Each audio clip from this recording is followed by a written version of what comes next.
Hey guys, welcome to another custom card review.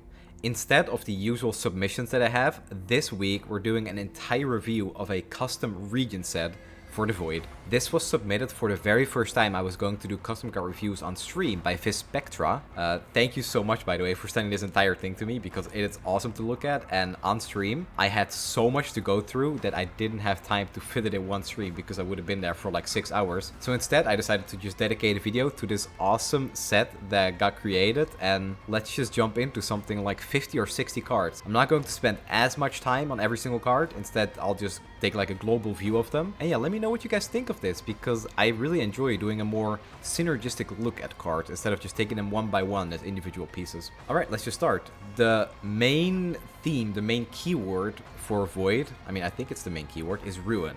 You've dealt damage to your Nexus this round. So this is like reverse plunder, where instead of damaging the enemy Nexus, you're damaging your own Nexus. And what's important to note is that you have to deal the damage to your Nexus, and it can't just be damage that's inflicted by your opponent. So you really have to try hard to actually hit your own Nexus, which might actually kind of limit the design already, because there aren't very many effects that damage your own Nexus. That's probably something that's only going to come from the Void itself, which gives it a very Warlock type feel for the people that have played Hearthstone. And the first card here is the Lost Wanderer. Last Breath, create a Horrifying Gaze in hand. It's a 1-mana 1/2 that creates a card, much like the Blade Squire from Riven, except instead of giving a blade piece, this gives a 2-mana burst spell. Deal 1 to your Nexus, give a unit can't attack, and +1/+0 this round. So timing is very important with this card. You want to use this on a blocking turn, because the 1 health is going to matter the most there, or you're going to want to use this after you attack. It makes it a little awkward. I don't know why this is burst, by the way. I think it should be focus speed probably, because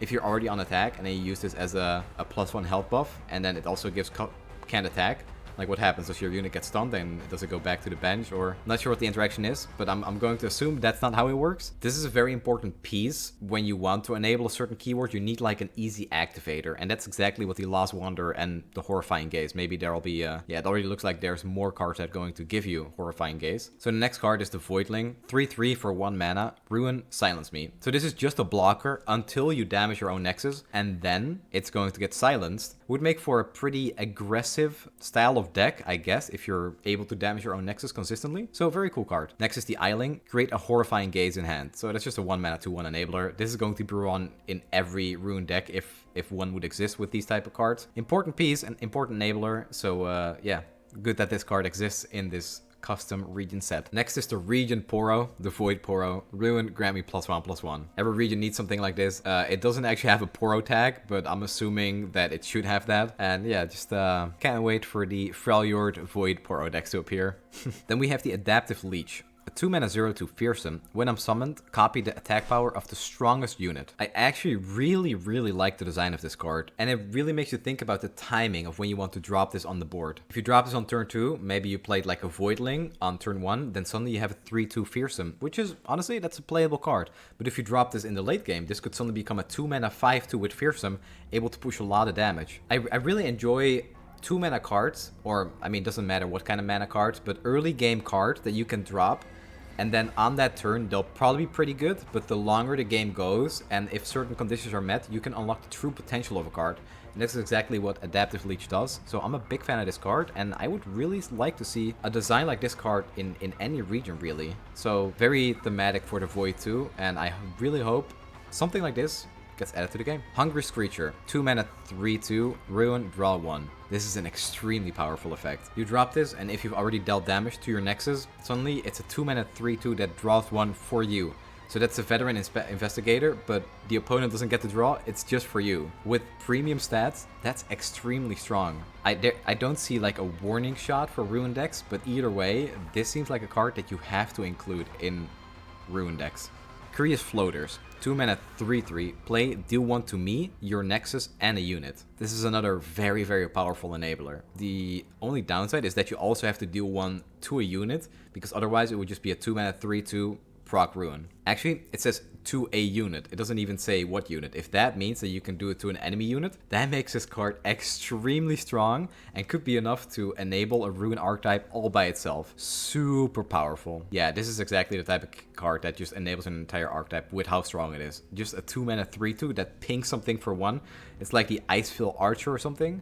I'm not sure if that's a name. It's a 3-mana 3/1 from Freljord that pings something for 1 damage. That's this, but just much, much, much stronger. Seeking Predator, 2-mana 4/2, Ruin, grant me Challenger, and Vulnerable. 2-mana 4/2 is a pretty interesting stat line, and that is a bit over the top. But I like the fact that it gets Challenger and Vulnerable.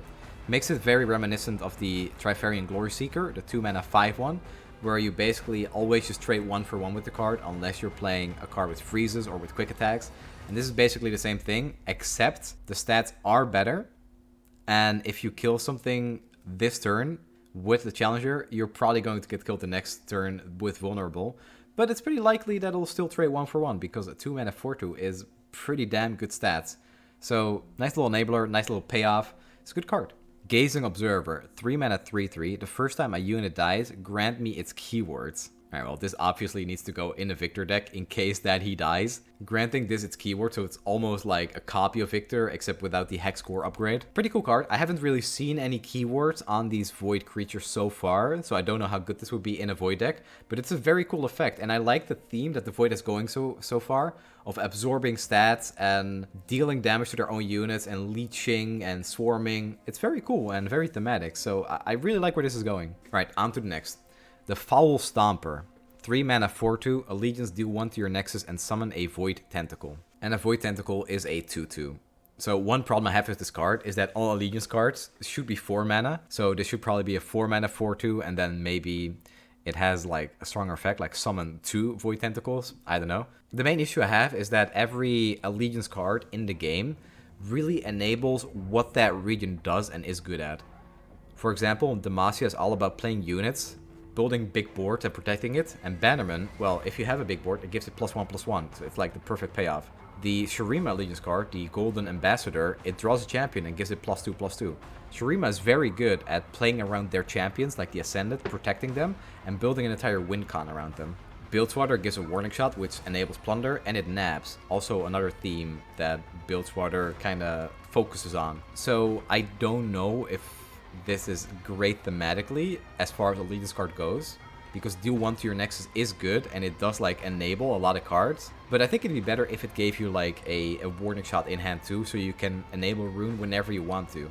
Enabling Rune on 4 mana and then having to play a 2 mana minion, that's a 6 mana play, so that's not really going to work very well. I think this one could use some work, but I like the idea. Eye Beast is a 3 mana 3/3 with Attune, Rune, Attune again. So if you hit your own Nexus, you're going to refill 2 spell mana and basically get a 1 mana 3/3. That's nice. We see the Attune keyword here too. I don't know, I haven't seen that many spells so far, so I don't know how much Void can actually use the spell mana, but it's pretty nice. Like, once again, I really like these cards that hit you or leech you and then they get a good effect. That's really what Rune is all about, and it feels very thematic for the Void. So the fact that this one leeches life from your Nexus to give you 2 spell mana, it's good, and in a spell-based deck, that could be really strong. Void Shards. Landmark. Round start, do 1 to your Nexus and summon a Void Tentacle. Countdown 2, create a Horrifying Gaze in hand. So here it is. Here's the enabler for Rune over the course of multiple turns. So basically, countdown 2.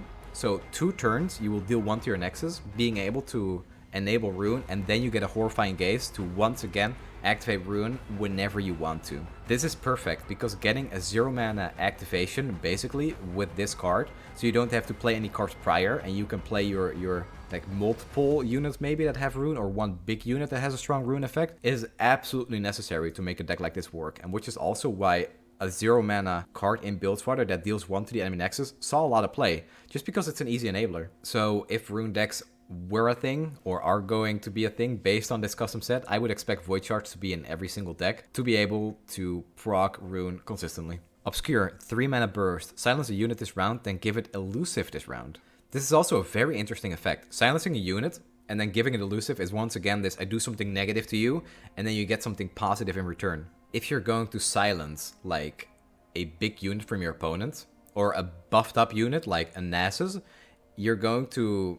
The Nasus attacks, you use Obscure on it, it becomes a 2/2, but then it gets elusive, so it's still going to be hard to kill. It seems like a pretty fair hush in a way, but it can also be used on your own units to sometimes close out a game, which is super interesting. I really like this effect, and it's like a more interesting Quicksand. I feel like Quicksand was trying to be like this more balanced hush, but Obscure is what would actually be exactly that. So this would be a really cool card in the game. Flying Devourer, 4 mana 3/5, Ruin, grant me lifesteal. If you have 10 or less health, summon an ephemeral copy of me. Here's the ultimate payoff, the ultimate swing card. If you're playing against aggro decks, you're suddenly going to have a 3/5 with permanent lifesteal, and on the turn that you really want to get that life back, it's going to have an ephemeral copy to get 3 more health. That can be a 6 health swing with this card permanently on the field, because a 5 health minion isn't easy to remove. This is very, very powerful payoff, and absolutely necessary in a deck where you keep hitting your own Nexus to damage yourself and potentially lose the game off of it. This is the card that you're going to use to get all your health back after draining your own Nexus. Piercing Sight, 2 mana burst. Grant an ally vulnerable to give a unit +4, -2 this round. To be honest, I do not think this card can exist in the game, because burst speed, giving something -2, which is basically damaging them, it doesn't exist. The only burst spell in the game that deals direct damage is the 1 mana spell from Buildswater that only deals 2 to your own unit to give 2 other units vulnerable, and Warning Shot. This would be very broken because it's basically a 2 mana burst Mystic Shot. I think that's a bit of an oversight, but the idea is still cool, to give your own ally vulnerable to give them a benefit. Abyssal Surge, deal 2 to your Nexus, grant an ally Overwhelm and can't block. This is pretty interesting to have this as a fast speed spell, because you need to use this as a combat trick. Like, you're going to attack and your opponent needs to do something like block in it, and then you use this fast spell, giving your opponent another chance to have an action. But this is a very good game finisher, and the fact that it hits your Nexus too for 2 mana fast speed, that's pretty good to activate Rune. So this could be a pretty staple card for ending games in Rune decks. Fierce Charger, Fearsome. When I'm summoned, deal 2 to your Nexus, Last Breath, grant a random enemy unit +1/+2, and it's a 4 mana 6/4. I really like this Last Breath effect. We don't really have many negative effects on units where you're paying or you're getting an overstated unit with a downside. Hunting Fleet is one of them, where you summon a 4 mana 6/6, you give your unit, your opponent the Golden Narwhal, which is a 2/3 vulnerable. And this is kind of the same, except it only happens on Last Breath. In an aggressive Void deck, I can absolutely imagine that this will see play as a 4 mana 6/4 with Fearsome. That's a lot of damage to push, and you don't really care about that downside. Corrupted Carcass, 4 mana 1/6, support, trigger my supported allies Rune effect and evolve it. So we don't know what evolve is yet, but I can imagine it has something to do with something like Kha'Zix. So this is very strong, a 4 mana 1/6. Triggering Ruin is also pretty insane. Like, imagine this on the Flying Devourer. This is going to be an insanely strong card. And from what we've seen so far, that might honestly be necessary to make the archetype see play. Let's move on and see if this will actually help the archetype make the cut. Venture Beyond, 0 mana slow speed. To play, spend all your mana, deal that much to your Nexus, and draw that much. Once again, for aggressive decks, this seems like a fantastic card. Even using this as a 3 mana card, to like, if you have 3 mana left over, you play this card, you deal 3 to your Nexus, and you draw 3 cards.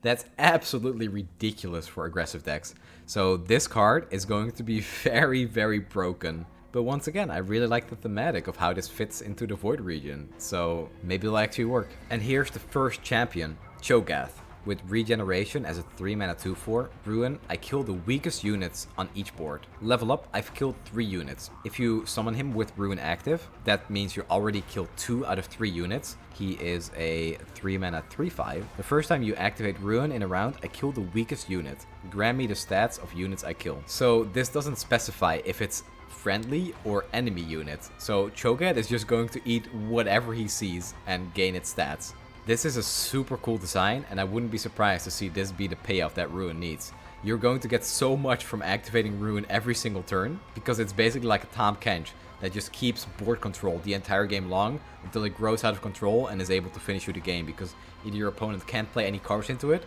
or you just have so many stats that you're going to overwhelm your opponent. Cho'gath's Devour is a 5 mana slow speed. Grant a unit, round end, drain my health. Ruin, I cost 3.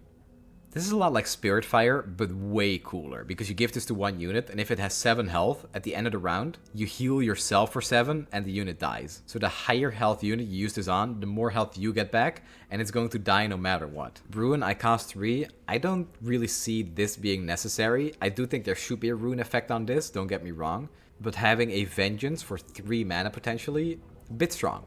Void Phasing is a 1 mana landmark. When you have the attack token, deal 1 to your Nexus. Countdown 6, you have Ruin this turn, summon a Burrowing Zurzai. The Burrowing Zurzai is a 5 mana 4/5. The first time I would take damage, your Nexus takes it instead. Ruin grant your Nexus spell shield. So without the rune, and if your opponent uses Thermogenic Beam on you for 13 mana, it's actually possible that you die to this because it's just straight 13 damage to the Nexus. Really like the idea of giving your Nexus spell shield. We already have something like give your Nexus tough, so giving it spell shield actually seems pretty cool. Kog'Maw, 4 mana 4/5. Ruin, summon a Void Tentacle. So this is the Void Tentacle that we saw with the Allegiance card too. It is a 2 mana 2/2. A 4 mana 4/5 that can summon a 2/2 is pretty absurd because that's basically a 4 mana 6/7. So I would like to see this as a 4/4 or a 4/3 even. Another champion, Kog'Maw, a 5 mana 5/3 with lifesteal. The first time I would die, revive me Ephemeral instead. Ruin, give me quick attack this round. You've activated Ruin 5 times. That's a pretty weird effect, but it's basically like his passive in League, where if he dies, he becomes like this little creature that can run around and then explodes after a few seconds to deal insane damage. I think it is interesting that if this dies in combat, you then get the Ephemeral back. Doesn't really do anything because it'll just die at the end of the turn, but it basically makes it immune to spells. It's basically like a strange spell shield, if I'm not reading this wrong. When you give it quick attack though, it's pretty likely to survive combat. Right, I'm just gonna read what it does at level up. The first time I would die, revive me Ephemeral. When you activate Ruin, toss 1 from the enemy deck. This seems like it's kind of going in a lot of different directions, and I'm not sure if I really like what it is when it all comes together. It seems like a lot of different mechanics that don't seem to have any innate synergy. So I'm not sure what to think of Kog'Maw. I can't wrap my head around what it's supposed to accomplish. Kog'Maw, Living Artillery. Do 1 to your Nexus to drain 2 from a unit and drain 2 next round start. Shuffle a Kog'Maw into your deck. So you're dealing 1 to your Nexus to deal 4 damage in total over the course of 1-2 turns. That seems really strong. That's basically like a pretty ridiculous grasp, except for 3 mana, you deal 1 and then it's kind of like a Mystic Shot. And then you get the other 2 damage on the next round. This seems a little bit too strong as far as removal goes, and it also heals you for 4. I think heal is very important in Void decks because of Ruin, but this seems like too efficient of heart removal. Next we have Infested Mountain. 8 mana 5/9, deal 2 to every unit. If a unit dies, repeat this. So this is Defile from Hearthstone, which is super cool, and I really think we need an effect like this in Runeterra. I think it's also good that this is tied to a unit with Tough, so it only deals 1 to this, and kind of gets weaker because, you know, I think it's interesting that this is tied to a unit because you're going to drop this unit and then it instantly starts clearing the board. This might have to be like a play effect because of how powerful it is, so your opponent can grant like some health buff to have some counterplay, and it kind of creates that back and forth that Runeterra is really known for. But an effect like this would create really, really interesting opportunities. So I would really enjoy seeing this in game. Hostile Flora, 5 mana 6/5. Fearsome, if you've activated Ruin 3 times this game, summon a copy of me. By turn 5 in a Ruin deck, I think it's pretty likely you're going to have activated it 3 times. And getting a 5 mana 6/5 twice with Fearsome is pretty over the top. So this might have to be balanced somewhat. But I like that there is some payoff for actually playing a Rune deck. This is exactly what it's going to need. I think if you bump this up to 6 mana, you're probably fine actually. Maybe make it like a 6 mana 6/4. And then it'd be a fine and fair card and a good game finisher. Void Driven Warrior, 6 mana 5/6. Ruin, fill your board with Void Tentacles. If you activate Ruin, you're going to have a board full of 6 minions and all of them are 2/2s except this 5/6. That's pretty interesting. And with the way Runeterra has been going, I think this wouldn't even be that broken of an effect. You're going to have a lot of chump blockers for other mid-range decks, but imagine playing against dragons. They're going to have 5 Void Tentacles that they can just feed off. Even against something like the control decks, they're just going to play an Avalanche and your board is gone. There's actually a lot of ways to counterplay this, and I really like the effect, and it seems, once again, like it is that swarm kind of playstyle that Void will probably have if they come to the game. Corrupted Avatar, 12 mana, I cost 1 less for each time you activated Ruin. Play, grant enemy units everywhere, analyze, and evolve me randomly 10 times. And this is a 12 mana 7/7. Analyze means that an enemy unit takes 1 extra damage from every source of damage. So we're still going to look at what evolve exactly does, but evolving something randomly 10 times, that's going to be pretty ridiculous. I don't know what it does yet, but it sounds powerful. And this would probably be the first card that sees play that gets reduced in cost for every time you do something, like the Plaza Guardian and the Scuttlegeist. Yeah, this seems very powerful, and once again, it's going to be one of the game finishers that we've seen in this picture so far. It might be exactly what the Void needs from what we've seen from the Ruin cards, so maybe it's balanced, maybe it's okay. I think on average in a game, you're probably going to activate Ruin 5 times, and that's probably like a high roll. So playing a 7 mana 7/7 that evolves 7 times and basically wins you the game on the spot most times, that seems pretty strong. I would prefer if this went up to 13 or 14, so it's like an 8 to 10 mana card that finishes the game for you instead. Rite of Corruption, 5 mana fast speed, deal 2 to your Nexus to stop an enemy fast, slow spell, or skill. So Void gets to deny 2. I'm not sure if I'm really happy with this, but it is 5 mana instead, and there's even the downside of dealing 2 to your own Nexus. It seems pretty balanced in its stats and cost, but I wouldn't really like to see another deny in the game, and I don't think that Void as a region would really need it. So, and then we have the Evolve word. Evolve is select an evolution. Once a unit has selected a trait, it becomes tier 2 upon next selection. And the evolutions are Neural Spine, grant me +1/+0, Evolve Seeking Tail. So, what upon next selection means, I think, is that the first time you get to pick any of these evolutions, and then when you evolve again, it automatically becomes that one, but the tier 2 version. So if you were to pick Neural Spine here, grant me +1/+0, evolve Seek and Tail. So when you use a card that evolves, your unit automatically keeps that +1/+0/+1, and then gets the grant me Challenger. I think that's how I'm supposed to read it. So let's just go over these. The second one is Bile Sack. Grant Last Breath, deal 1 damage to everything. Evolve Toxic Spit, grant me Quick Attack. Extra Hands, grant me +1/+0, evolve Wings, grant me Elusive. Tough Bones, give me Barrier, evolve, grant me Tough. And then grant me Regeneration and grant me Fury and +1/+0. These all seem pretty cool. I think I would have liked to see one of them with Lifesteal. Probably a tier 2 one, because just granting Lifesteal on an evolved unit might be too strong. Also the Bile Sack, which deals 1 damage to everything, might be pretty strong. But aside from that, I don't know what evolve does, so let's look at the units. Void Insectoid. Play kill an ally to evolve me. So here it already seems that you actually have to do a lot of work to evolve, and then you get a pretty small payoff unless you can evolve them again, where they get much more powerful effects, or most notably, they get powerful effect when you combine the 2 evolutions. And there's a 2 mana 2/2, play evolve, 3 mana 4/2, play evolve. The first time I strike, evolve again. So that's actually a way to get your tier 2 pretty fast. And then the 4 mana 4/4, play evolve a tier 2 trait. I don't know exactly what this means. I assume this just means you get to pick a tier 2 instantly instead of evolving twice. And the next one is a 5 mana 3/5, which says play evolve twice. And I think that means that you pick 2 different evolutions, and then when you evolve again, they both go to tier 2. I think that makes sense, because for 5 mana 3/5, that would otherwise not be very strong. And then a Sandburrower with Overwhelm. The first time I survive damage, evolve me twice. So I think that also means that you have to pick 2 different evolutions. And then when you evolve again, you automatically get the tier 2 of both traits. Dominating Influence is a 3 mana landmark. Whenever you play a unit, evolve it. Transfer copies of me in your hand into Regrow. Regrow is deal 1 to your Nexus to evolve a unit.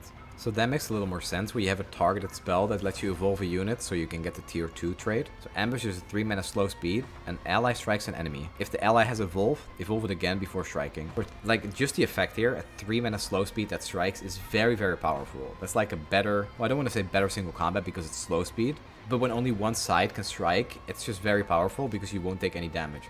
And then the upside of evolving it again, that seems really, really powerful, but it is a slow speed spell. 3 mana is cheap though, so maybe it's fair, but this just seems like a very powerful spell. 7 mana 3/3, Brood Mother. Play evolve all ally units randomly. Ruin, summon Kha'Zix. Wow, that's actually really, really cool. Just randomly evolving everything you have on the board, and this doesn't even have to be in Void. And then they summon Kha'Zix. I really want to see what Kha'Zix does, because I don't understand all of the evolve stuff, but it looks really cool and also really thematic for the Void. I like that they have the Swarm, they have the Evolving, they have the Leeching, like the do something negative to gain a positive effect, which all sounds really, really thematic for this purple region. 3 mana slow speed, Relentless Adaptation. Evolve all your units everywhere randomly. Everywhere. Enlightened, grant allies +2/+2 everywhere. For 3 mana, this is way too powerful. This needs to be something like Cosmic Inspiration, because this is main deckable, and once you play this, all your units are going to be so incredibly strong. This should probably be 5 mana, because it's pretty reminiscent of Out of the Way. And then there's Kha'Zix as a 4 mana 4/4. Play Evolve. The first time I strike, I evolve again. Level up, I have 2 evolve traits. So you can do this by playing him and then striking, so then he has 2 evolve traits. And then Kha'Zix become play, evolve, strike, evolve. I can evolve tier 3 traits. Level up, I have 4 evolve traits. So let's look at the tier 3 first. There's the grant me +2/+2 and lifesteal. There's deal 2 damage to all back row enemies. There's Nexus Strike, create an exact copy of me in hand. There's grant me overwhelm and grant me +1/+1 and scout. There's the scout keyword I was looking for. Okay, very cool. And when Kha'Zix is evolved, he already has 2 evolve traits, which means you have to give him 2 more. And once he has 4 evolve traits, possibly very, very powerful, because those tier 3 traits look insane. And it seems like Kha'Zix can evolve into a level 3, even though he's not ascended. All ally units can evolve up to tier 3 traits. Last breath, grant Kha'Zix everywhere my evolve traits. So when he dies and you play another Kha'Zix, it's not like you lose all progress like you do with Victor. Instead, always keeping your progress of the evolutions you have done, which is very, very welcome. And with the overwhelm keywords and even the scout keywords, Kha'Zix is actually going to be able to finish games. You have to do a lot of work for it though. But most of you know how much I like Victor and how much I just enjoy giving him all the keywords and all the attack. So the fact that Kha'Zix can do that too, and a little more reliably, because you can pick the traits that you want to level him up and possibly finish the game and pick the right thing for the right situation. Like, I can't tell you how many times I've played Victor and I really needed that elusive keyword, I really needed that lifesteal or regeneration keyword, or even tough. But with Kha'Zix you get to choose. So that's very, very cool, and I would love to play a deck with Kha'Zix in it. This is by far the coolest champion in this set, and actually the reason why I'm extremely excited for this set. He also has his champion spell, Kha'Zix's Taste Their Fear. Deal 1 to an enemy unit. If there are no other units on the board, deal 4 instead. So this is much like in League, where he does bonus damage to isolated units. Very, very thematic and an awesome champion spell. So that's all I have for now. I would have liked to go much more in depth on some of the cards, but there are a lot of them, and I didn't want to make this like a 2-hour video. This is already, I'm recording for an hour now, and I still have to cut some stuff away, so I don't know what I'll end up with. And I really actually enjoy doing these set reviews. I'm going to go back to submissions for next week. The submissions weren't open for this week, but they will be again on the next Sunday, most likely. So if you have any cards you want to show me, make sure to join the Discord so you can show me all your custom cards there. I think I would really enjoy doing this for like a small expansion set. Like for example, with the Shurima expansion, we got Jarvan and all his elites, or we're going to get Buildforder and Pyke with all their cards. And I would really enjoy doing a set review like that, where somebody releases or shows me one champion with 10 accompanying cards, and then I'll go over that instead. And then I can do like 2 champions with their accompanying sets for a video. That's something I'd like to maybe move to for the future. But for now, it's just going to be 1-by-1 submissions until I get a better idea of how to do these type of videos. So thank you guys so much for watching. Once again, please let me know what you think, because this is kind of a commitment for me too. There's a lot of editing, which, don't get me wrong, I love to do. But I also like it if that's actually what the viewers want to see. And yeah, I hope to interact with you guys on the Discord and see many more amazing custom cards. Thank you, and enjoy the rest of your day.